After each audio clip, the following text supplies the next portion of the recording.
Can Superman turn into a vampire? The answer is, it depends. What era is it? How far is one willing to go to justify the answer, be it yay or nay? Because we've seen both, yes and no. Greetings, comic lovers, and welcome back to Casually Comics, the channel where we chat all things comics, reviews of comics new and old, to history to anecdotes, truly wherever our whims take us. If one enters into the realm of nerdy fandom, they are likely to encounter, well, some nerdy discussions. Questions like, who would win in a fight? Is Goku a superhero? Why don't the Hulk's pants rip? Can Superman become a vampire? Most of the time, these fall into the realm of fun, lighthearted pedanticism, which doesn't mean that they can't be passionate. Those who are pedantic can get caught up in the details, and many of us have had our moments. However, in the right environment with the right sparring partner, it can be stimulating and fun. Although, of course, it can sometimes go too far, and it can become a trip into drudgery and stick in the mudness and just sucking the fun out of all things. Not today. Finding that balance between fun and monotonous is a skill. This video is brought to you by Skillshare. Skillshare is an online learning community with thousands of classes by a wide array of instructors, with a focus on creativity and self-growth. If you're interested in expanding your skills, there's a class on here for you. Are you interested in learning how to start a YouTube channel or the technicalities behind SEO? Then there are classes for you. I'm always looking to improve and to try new things, so I took a fun class about creative camera framing by Jordy Vanderput, a YouTuber who I also took a class about color grading on and liked, so decided to see what else he had done. I like this one too. I've used some of the techniques since, and it even inspired me to try some new things in some upcoming videos. With Skillshare, not only can you choose your classes, how long they are, you can also choose your instructors, leave off at any point because they're broken down into chapters, and there are no ads, so they're perfect for if you have a busy schedule. If you're interested in joining and expanding your skill set, the first 1,000 of my subscribers to click the link in the description will get a 1-month free trial of Skillshare, so you can start exploring your creativity today. The question of can Superman become a vampire has been posed more often of late. That is because of the, at the time of this recording, ongoing maxi series DC vs. Vampires. It's not an uncommon question anyway, because vampires are popular supernatural creatures, and then of course Superman is an icon. So in that series, DC vs. Vampires, people are wondering, time of recording, will Superman become a vampire? Also, has he not noticed that vampire Hal Jordan has no heartbeat, or is Hal simulating one with his ring? Asking the real questions here on Casually Comics. I'm Sasha, and let's talk about Superman and vampires. Now, when one ventures into the realm of discussing vampiric Superman, they can quickly be met with, it's impossible. The vampire would explode, for Superman is pure sunlight. He is the Sunny D of heroes. This is actually a reference to a specific issue, Superman 180 from 2002. In an issue that just abruptly throws Dracula at you. No preamble, here he is, Dracula. It's just wham, Superman versus Dracula. Rather, bleh. However, prior to this, Superman had already been transformed into a vampire of sorts. We talked about it in one of the early vids on this channel, largely because they call him the Vampire of Steel, which will never not bring me joy. This was in World's Finest issue 249 in 1978. Cliff notes he was transformed via magic into an aquatic vampire. He was a marine vampire, but he still had all the characteristics of a vampire. It was fun. Superman has been almost bitten and fully bitten only a few times over his long history at DC Comics. So issue 180 stands out in that regard. So let's take a look at this issue and see why it's stuck with so many people. For those who have heard of it, you may have never heard of it and be like, what is going on? This cover is quite eye-catching, even if it is simple and to the point.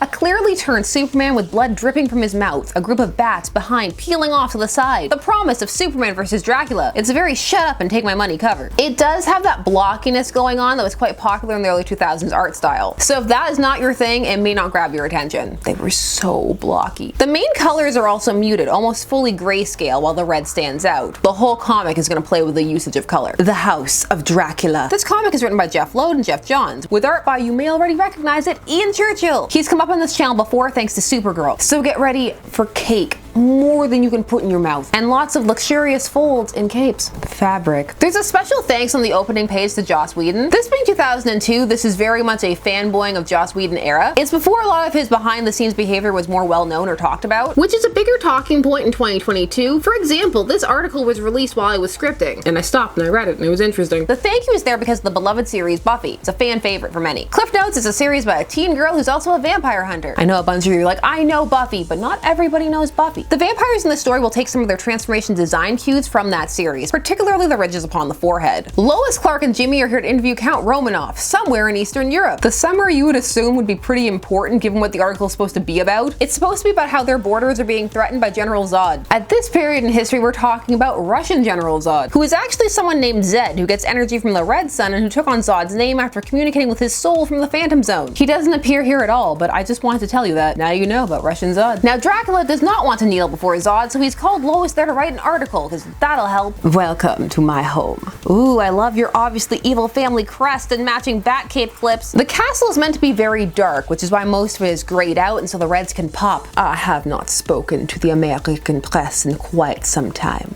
I do like to keep up. Your writing is remarkable. Yours is improving as well, Mr. Kent. It's too dark in this castle for that much shade. Also, what accent does Dracula have?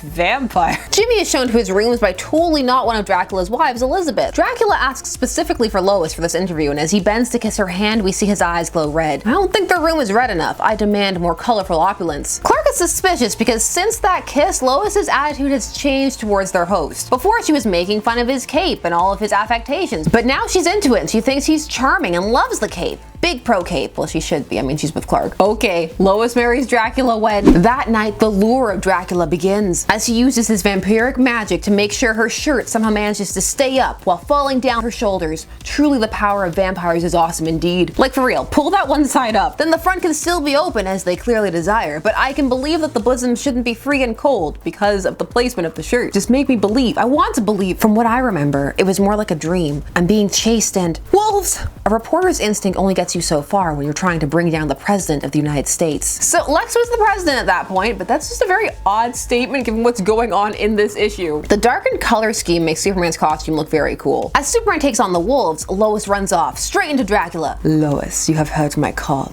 Tell me, did you bring him? Get away from her! That's a yes. But as Superman flies her off, she struggles and reveals some internal feelings she's been wrestling with. Lois and Clark had taken a bit of a break because of an event that had happened recently at that time in DC's history. That event was called Our Worlds at War, a 2001 venture where the heroes had to take on Imperiex, who for some reason I have a hard time saying his name. During that, Lois's father died, and Lois felt that Superman had prioritized saving Wonder Woman over her father, and she had issues with it. And so she took some time for herself. Meanwhile, Clark felt abandoned because she had taken that time and he felt that he wanted her there to deal with the ramifications of the fallout of everything. It's a nice bit of relationship drama that acknowledges that couples can have other issues besides cheating and breaking up. It's also tied into their lives and the complex decisions that Clark has to make as Superman, how that affects their relationship and how much of it Lois can or can't accept. It's a bit odd to have vampire hypnosis be the thing that makes them reveal these thoughts to one another, but it is interesting. The next morning, Lois remembers nothing and Clark can't convince her that anything happened. Jimmy also can't get any good pictures. The struggle. While they're in the wine cellar doing a tour, Clark notices a peculiar bottle. Greenwald, Mr. David, 1949 to 1999. But Dracula cuts off the injury and says they can continue at dinner. Tell me, Mr. Olsen, are all the photographers in Metropolis as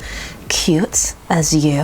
Ah, she had no reflection. But while Jimmy did notice, he was drawn in by the mesh dress. I kind of love the mesh dress. Shouldn't the dress have been in the mirror? She goes in for the bite and she's drawn almost identically to Vampire Willow in these panels. Now, despite having all day, Clark is only now x-raying this wine bottle, which he determines is blood. What, you mean Greenwald, Mr. David is not a popular wine label? I'm going downstairs to have dinner with the Count. If you don't like his taste in wine, don't drink it. Listen to yourself. He's got you under some kind of spell. Whatever, Clark. Vampire hypnotism. Not even once. It's human blood. Yes, we been new. The darkness of the dining hall turns Lois's dress red, which is a nice touch. Dracula only requested her because everyone knows that where Lois Lane goes, Superman follows. Wow, really? Even in Europe? Lois, is this the rep you want? I know I wasn't invited in. I chuckled at Superman's bad vampire joke. Who am I? Superman, how lucky you came by here.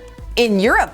Now, Dracula wants Superman to be the head of his supernatural army so that he has defenses against Russian Zod. He's able to mesmerize him pretty quickly, which is par for the course with Superman. That's one thing that remains pretty consistent. He's easily mesmerized. Hello? Waking up now? Floop. It's nice that while hypnotized, he still didn't use his full strength and turn into paste with that shove. Yes, release your petty inhibitions and morals. But when he bites in, an unpleasant, sunny surprise. Superman is a living solar battery. Every cell in his body has been infused with the power of daylight. Dracula took a big bite out of the sun, and it wasn't pretty. Oh, and about Superman's code of not killing?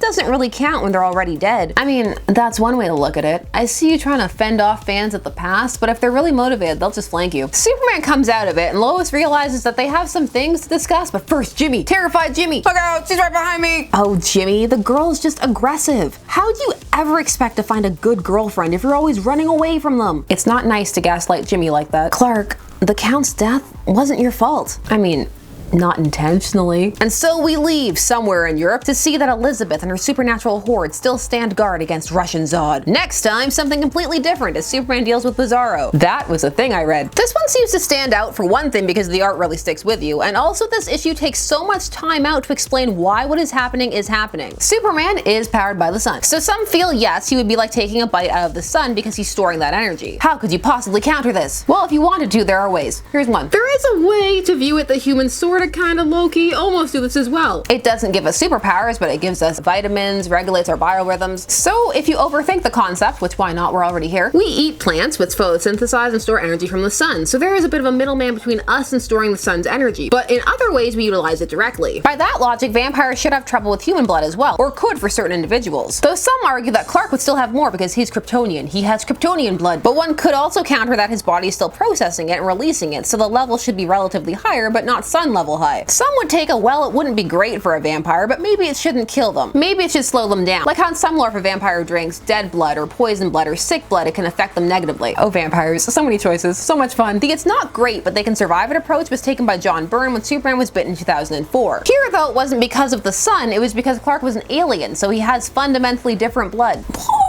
His blood is alien. He may look human, but the taste of him is unspeakably foul. So this vampire is able to keep him under his thrall but not turn him. Although here's another argument you may hear. Some don't believe that vampire teeth should be able to pierce Superman's skin. Because he is the Man of Steel. What do you think? Let's have some fun with this. Let's just go all in. Vampire Superman, yay or nay? If yay, how? Do you think Dracula was a bit wasted in a one-off story like this? Too much cake going on with Lois's shirt, or not enough? Tell me things down below. While you're down there, please do all the YouTube things. Like, share, comment, subscribe, and hit the bell notification so that you never miss a vid. Thanks so much for taking some time today to spend discussing comics with me. I always appreciate it, and I will see you again soon. Bye-bye.